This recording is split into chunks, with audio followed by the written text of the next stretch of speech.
Welcome back to another Escape from Tarkov gun guide. Today, I'm going over 3 builds for the M1A. Much like the style of my previous videos, I have a budget build, a mid-game build, and an endgame slash meta-esque build.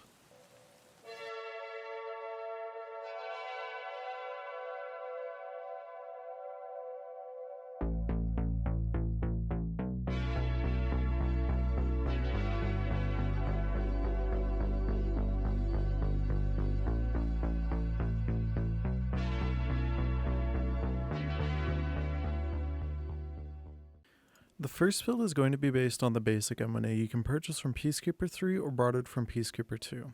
First, you'll need to grab the M1A, then grab a CAS V14 mount for the M14, an Atlas 7 muzzle brake, an X400 flashlight, a 4-inch Volta rail for the flashlight, and any kind of sight you'd like to use. I personally like running hollow sights or the 1 to 4x sights like the L-Can, especially after the change to sensitivity when using the 1x level zoom of them. The build comes out to 46 ergonomics and 120 vertical recoil. The great thing about this gun is that it's semi-auto and shoots 7.62x51, and early to mid-game, even in endgame with the higher level ammo, the gun will perform well.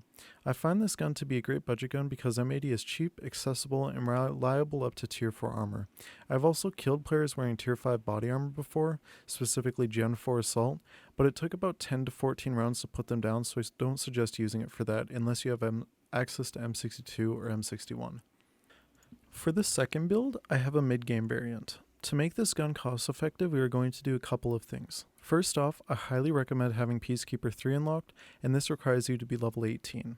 This gives you access to the Volta EMOD stock and the RBG foregrip, as well as the blast mitigator device. Unfortunately, you'll need to grab the Landtag Dragon muzzle brake from Flea, which currently goes for about 30k from Flea, but this won't affect the cost too much. The second thing you're going to do is purchase a SAS kit M1A. This should include the SAS chassis and a 22-inch barrel for the M1A. It normally goes for about 100k, so it is pricey, but to buy all the parts individually on top of the base M1A for 56k, we would easily go over that to get the base gun. Apparently, you can also buy, or you can create the Wilston cigarettes through the lavatory, or not the lavatory, the food station, and if you do this, you need to craft it 4 times to get 20 Wilston cigarettes, because currently the barter is 17, but this comes out to around 80k, so it's a bit cheaper if you want to dedicate a bit of time to crafting.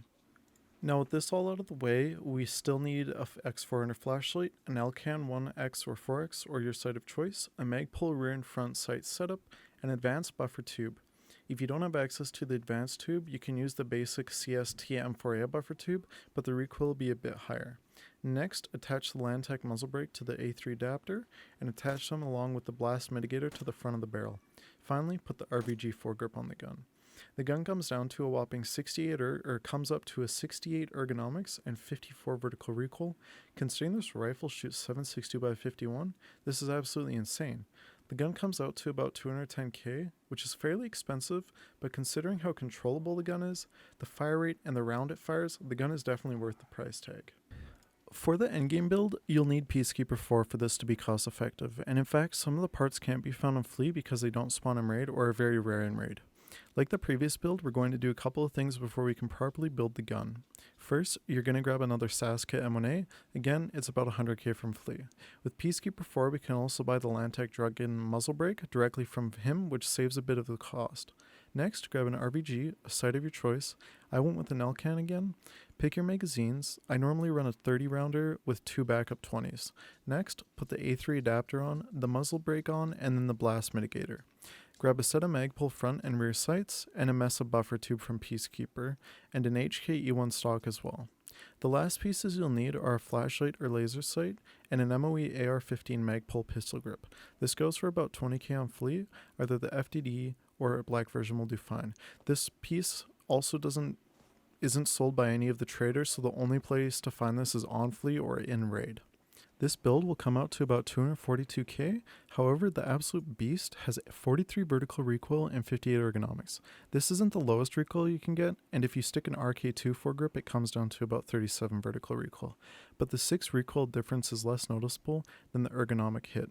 I've used this build a ton too, and it's super easy to control. Right now, I think the gun is actually a bit overpowered, but until or if it gets fixed, this is one of my favorite builds to run. If you want it to be a bit sweaty, you could also slap a thermal on top. That's going to be fairly pricey, especially considering that the Fleur goes for 500k right now, and the Reaper goes for 600k, so I don't suggest doing that all the time. I have some final notes for these builds. First off, I suspect that we will see a nerf to the M1A, or at least a buff to the RSAS and SR25 in one of the upcoming patches, likely 12.8, 12.9, or 13.0. And apparently 12.08 is going to be released any day now, and 12.9 and 13.0 are planned to be 1 month after each other. So 12.9 will come out after 12.8 1 month, and then 13 should be about a month after 12.9. And so this means we could see 13 in as little as time as December. If they do either of these, I'll do an update video relating to the current state of DMRs. And in fact, as I'm coming up with this script, I think I'm going to do this one this month too, in September, as I think it would be a cool discussion video, as I have some opinions, both good and bad, about how I feel about the 7.62 NATO DMRs right now, specifically how much better the M1A is than the RSS and SR25 for not really any good reason. Lastly, I'd like to note again that these builds are purely my preference, and you have different builds that you think are better or different, or what have you, feel free to leave a comment down below about it.